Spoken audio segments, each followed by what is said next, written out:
Honda explique le défi que représente le 10 pour la F1 en 2022, moins de puissance pour le même poids. De 5% en 2021, la F1 utilisera 10% d'éthanol, c'est ce qui amène le plus grand changement. Les motoristes ont dû compenser avec un carburant différent en termes de propriété, comme l'expliquait Yasuaki Azaki, directeur de recherche et de développement à l'usine de Sakura.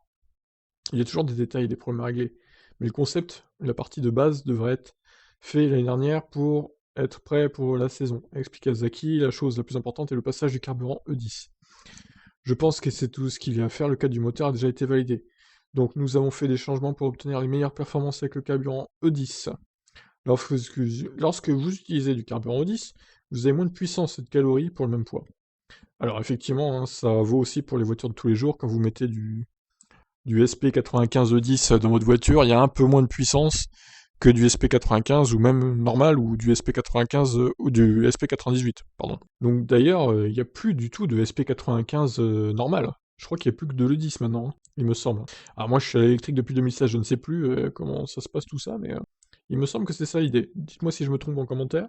L'objectif est d'obtenir un rendement maximal, mais avec le carburant 10, la puissance du moteur est réduite, et la quantité d'électricité produite l'est également. Nous avons testé l'équilibre entre les deux. Azaki refuse de chiffrer la perte de puissance du moteur Honda en 2022, c'est un secret.